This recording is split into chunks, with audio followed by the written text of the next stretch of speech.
Good evening दोस्तों, मैं हूं दिनेश के वोरा। बहुत बहुत स्वागत है आपका वर्ल्ड न्यूज़ के इस प्रोग्राम के अंदर। चैनल आपका फेवरेट डेली न्यूज़ इंडिया 1.0। मैं आपका फेवरेट दोस्त और होस्ट दिनेश के वोरा।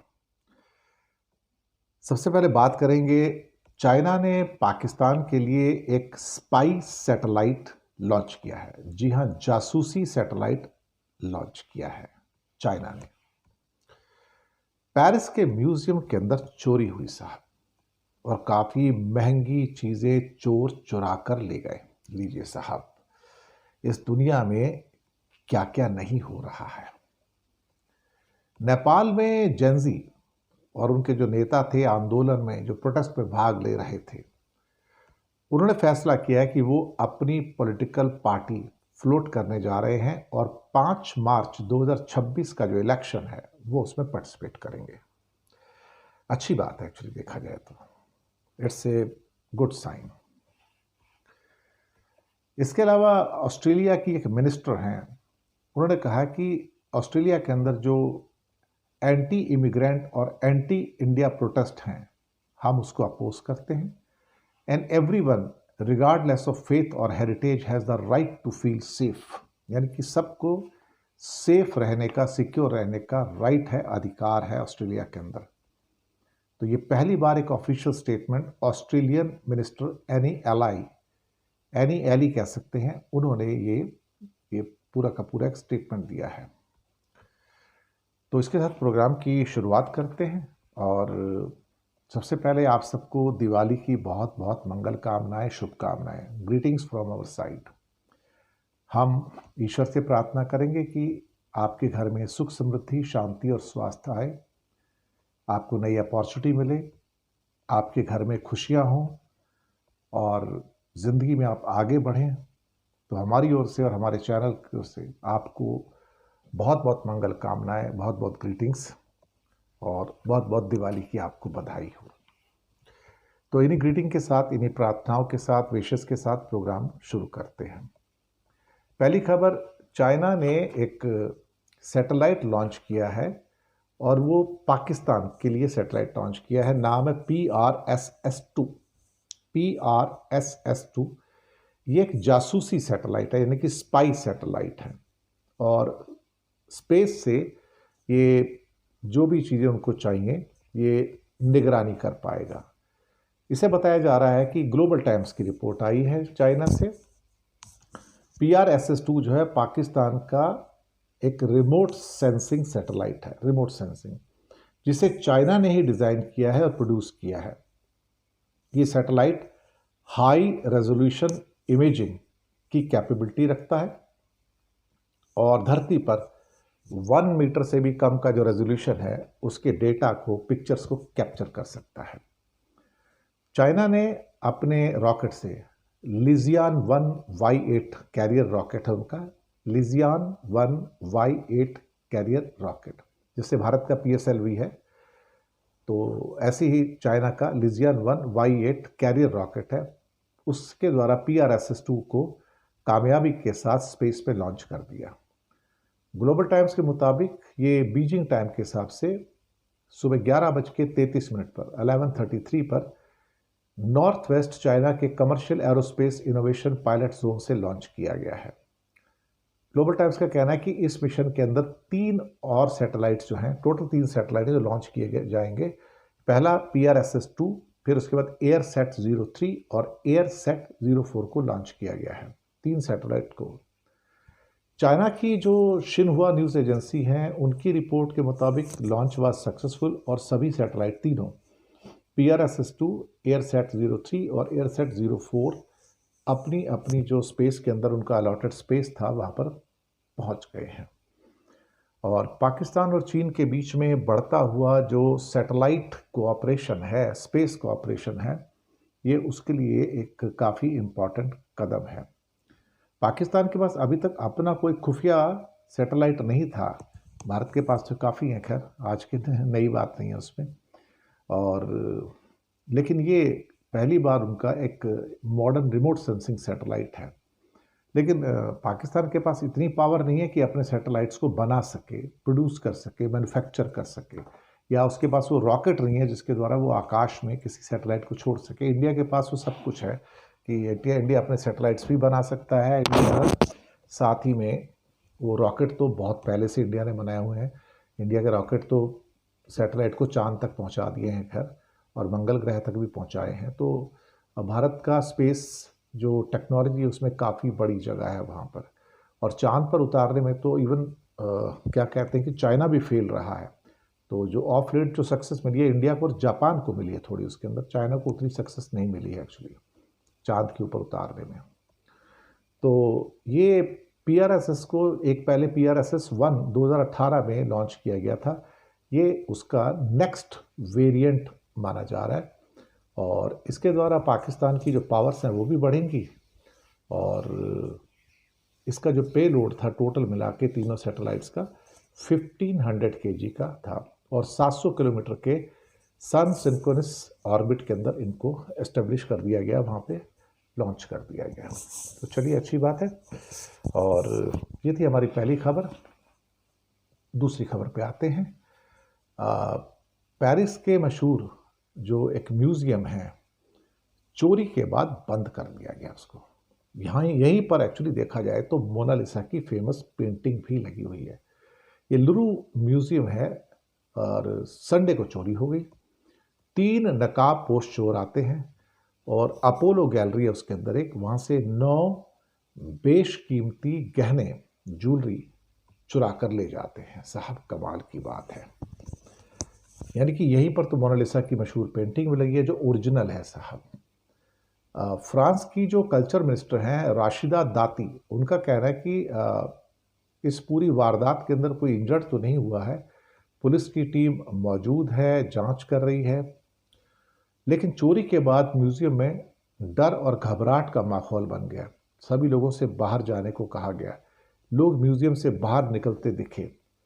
चोरी के कारण इसे एक दिन के लिए बंद भी कर दिया गया है। ये लुरु म्यूज़ियम पेरिस के बीचों बीच में है, और दुनिया भर से हज़ारों लाखों लोग उसको देखने के लिए आते हैं। कहते हैं कि सुबह म्यूज़ियम खुलने के कुछ टाइम बाद 3 नकाबपोश चोर अंदर आ गए। उन्होंने एक सामान ले जाने वाली लिफ्ट का इस्तेमाल किया और शीन नदी की तरफ जो अपोलो गैलरी है वहाँ तक पहुँच गए। ये गैलरी वही गैलरी है जहाँ फ्रांस के शाही ज्वेलरी को वहाँ रखा गया है। तो बताया गया कि चोरों के पास एक छोटे चेनसा यानी कि कुछ ऐसे इक्विपमेंट या इंस्ट्रूमेंट थे जिसके द्वारा वो कुछ कट कर सकते हैं। 9 बेशकीमती ज्वेलरी जो सेट्स थे चुरा लिए गए। फिर वो किसी एक व्हीकल के अंदर फरार हो गए। अभी चोरी का अंदाज़ा लगाया जा रहा है कि उनकी कीमत कितनी है। 1991 में भी एक पेंटिंग चोरी हुई थी, और उससे पहले भी कुछ चोरी हुई है, ऐसी बात नहीं है। इससे पहले एक मोनालिसा की पेंटिंग भी चुरा ली गई थी। ये चोरी विंचेज़ो पेरुजिया नाम के व्यक्ति ने की थी जो म्यूज़ियम में काम करता था। वो एक अलमारी में छुप गया था और सुबह होते ही पेंटिंग चुरा कर भाग गया था। फिर ये पेंटिंग 2 साल के बाद इटली के फ्लोरेंस शहर से मिली। मई 1983 में लुरु म्यूज़ियम से 2 कीमती रेनेसा कॉल के बख्तरबंद सूट भी चोरी हो गए थे। ये शाही कवच 16th सेंचुरी के थे। बाद में उन्हें बरामद कर लिया गया था। क्या क्या हो रहा है भाई इस दुनिया में, क्या कहा जाए अल्टीमेटली। एक खबर और जिस पे आते हैं कि जेंजी नेपाल के अंदर। अब खबर आई है कि जेंजी भी एक पार्टी बनाने जा रहे हैं नेपाल के अंदर, और वो यहाँ पर मिराज धुंगाना एक उनका गुट है। अभी नाम नहीं रखा गया पार्टी का। उनका कहना है कि ये जो हमारा पूरा का पूरा जो पार्टी होगा वो भ्रष्टाचार के खिलाफ, बेरोजगारी के खिलाफ, और सरकारी तंत्र जो बहुत बुरी तरह से बिगड़ चुका है उसके खिलाफ है। जेंजी के आंदोलन में जो मिराज धुंगाना है उनका कहना है कि यहाँ पर अभी फ़िलहाल स्थितियाँ ऐसी हैं कि जहाँ पर अगर हम फील्ड में नहीं आएंगे तो फिर उसके बाद देखा जाए तो जो पुराने पॉलिटिकल पार्टीज़ हैं, KP शर्मा ओली या बाकी नेपाली कांग्रेस कम्युनिस्ट पार्टी, वो फिर से वापस आ जाएंगे और फिर से सेम स्टोरी होगी। तो कुछ फ़र्क नहीं आएगा। उनका कहना है कि जो हमारी बेसिक डिमांड्स हैं भाई, उसकी भी तो बात करो आप। तो अगर बेसिक डिमांड ही पूरी नहीं होगी तो तब हम क्या करेंगे? ये उनका कहना सही है, लेकिन क्वेश्चन ये पैदा होता है कि क्या जेनजी के लोग किसी एक पॉलिटिकल पार्टी के नाम पर, लीडरशिप पर, क्या वो विचार करके एग्री करेंगे? क्योंकि जितने भी युवा लोग होते हैं उनमें यूनिटी की बड़ी कमी होती है। ठीक है, एक बार को आंदोलन तो हो गया, आंदोलन करना ठीक है, आगजनी हो गई, कुछ लोग मर भी गए, शहीद हो गए, लेकिन उसके बाद फिर वही पॉलिटिक्स वापस आ जाती है। अगर केपी शर्मा ओली की पार्टी या कम्युनिस्ट पार्टी या नेपाली कांग्रेस अगर सारा का सारा ये निर्णय लेते हैं, तो फिर एक बात तो बिल्कुल पक्की है ना कि वही लोग वापस आएंगे, वोट भी उनको मिलेंगे। तो जेनजी अब एक अपनी ओर से एक नई पार्टी बनाना चाहते हैं, अभी नाम नहीं रखा गया है। और मुझे मुझे लगता है कि उनका कहना है कि जो हमारा आर्थिक विकास है, जो ठप हो चुका है, उसको दोबारा चालू करना है, स्टार्ट करना है। और जो हमारे प्रोडक्शन लाइंस हैं या कुछ जो यूनिट्स बंद हो गए हैं, जो फैक्ट्रियां बंद हो गई हैं, उसको फिर से स्टार्ट करना है और लोगों को रोज़गार मिल सके, जो टूरिज़्म के क्षेत्र है उसको वो डेवलपमेंट हो सके। तो बहुत सारी चीज़ें हैं इसके अंदर। लेकिन हाँ, एक एक बात तो मैं भी कहूँगा कि क्लियर गाइडलाइंस तो होनी चाहिए ना इसके ऊपर। अगर क्लियर गाइडलाइन नहीं है तो फिर आप क्या करोगे? ये बहुत महत्वपूर्ण सवाल है यहाँ पर। इसके साथ एक और खबर ऑस्ट्रेलिया से है और वो ये है कि ऑस्ट्रेलिया के मिनिस्टर हैं एनी एली, और उनका कहना है कि वो पहले एक यूनिवर्सिटी में प्रोफेसर भी रह चुकी हैं और काउंटर टेररिज्म एक्सपर्ट भी रह चुकी हैं। She the first Muslim women to be elected to the Australian parliament और country's first Muslim cabinet minister. जी हाँ, ऑस्ट्रेलिया के अंदर फर्स्ट मुस्लिम कैबिनेट मिनिस्टर हैं। अब मल्टीकल्चरल अफेयर के जो मिनिस्टर हैं एनी एली, उनका कहना है कि जो एंटी इमिग्रेंट्स के प्रोटेस्ट हैं, एंटी इंडिया प्रोटेस्ट हैं ऑस्ट्रेलिया के अंदर, उनको हम बर्दाश्त नहीं करेंगे। और कहीं ना कहीं इस बात का हम एश्योरेंस देते हैं कि ऑस्ट्रेलिया में अगर इस किस्म का डिस्क्रिमिनेशन होगा तो उसे बर्दाश्त नहीं किया जाएगा। अब ये जो एनी एली हैं, ये she is born in Egypt और बाद में सिडनी चली गई थी जब वो सिर्फ 2 साल की थी, और मूलतः मुस्लिम हैं वो। तो पहली मुस्लिम कैबिनेट मिनिस्टर हैं ऑस्ट्रेलिया की, और वो बड़े ओपनली उन्होंने कहा कि जो एंटी इंडिया प्रोटेस्ट हो रहे हैं या एंटी इमिग्रेटेड प्रोटेस्ट हैं वो हम बर्दाश्त बिल्कुल भी नहीं करेंगे। उनकी मुलाकात कई और लोगों से भी हुई है, वो भारत के दौरे पर भी हैं, और किरण रिजिजू और कुछ और मंत्रियों से भी उनकी मुलाकात हुई है। उनका ये कहना है कि आई एम ऑस्ट्रेलियन फर्स्ट। जी हाँ, आई एम ऑस्ट्रेलियन फर्स्ट, और मेरी जितनी भी जिम्मेदारियां हैं वो ऑस्ट्रेलिया के लिए हैं। और ऑस्ट्रेलिया के अंदर जो कि एक मल्टी कल्चरल कंट्री है, वहाँ पर ये हमारा वैल्यू सिस्टम है, इंटेग्रल सिस्टम है, ये हमारी नेशनल आइडेंटिटी है जो मल्टी कल्चरलिज्म है। अगर यहाँ पर इसको चोट लगती है तो हम सबको चोट लगती है। तो हमारी ये कोशिश है कि वहाँ पर किसी भी एक कम्युनिटी के खिलाफ जो भी अगर कोई हेट्रेड है, जो भी लोगों के अंदर गुस्सा है या लोग प्रोटेस्ट कर रहे हैं, वो नहीं होना चाहिए, और जो भी मुद्दे होते हैं उसको मिल बैठ के शांत करना चाहिए। मुझे लगता है कि ये अच्छी बात कही है उन्होंने और इसका स्वागत किया जाना चाहिए।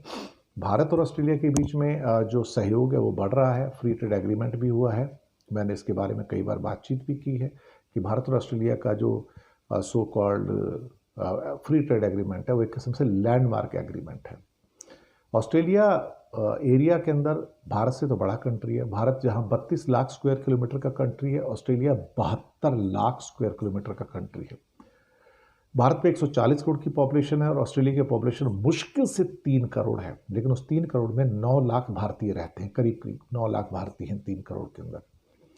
और जहां भारत के 140 करोड़ लोगों का जो जीडीपी है वो अप्रॉक्सीमेटली 4.4 ट्रिलियन डॉलर है, जबकि ऑस्ट्रेलिया के 3 करोड़ लोगों का जो जीडीपी है वो करीब करीब 1.25 से 2 ट्रिलियन डॉलर का उनका जीडीपी है, ग्रॉस डोमेस्टिक प्रोडक्ट है। तो आप समझ सकते हैं कि $70,000 की उनकी पर कैपिटा इनकम है। तो बहुत रिच कंट्री है और लोग बहुत सिविक सेंस वाले हैं, सड़कों पर डिसिप्लिन है, और इंसिडेंटली मैं अभी फ़िलहाल आज की डेट में इसी कंट्री में हूँ और बहुत खूबसूरत देश है, इसमें कोई शक वाली बात नहीं है। तो इसी के साथ आज्ञा लेंगे और चैनल को सब्सक्राइब कीजिएगा और एक बार फिर से आप सबको दीपावली की बहुत बहुत बधाइयाँ हों। फिर से आपके घर में रोशनी रहे, खुशियाँ रहें, सुख और समृद्धि रहे और आप सब लोग हंसते रहिए, मुस्कुराते रहिए। तो with Diwali greetings, we'll take leave from you. Good night and happy Diwali to you all.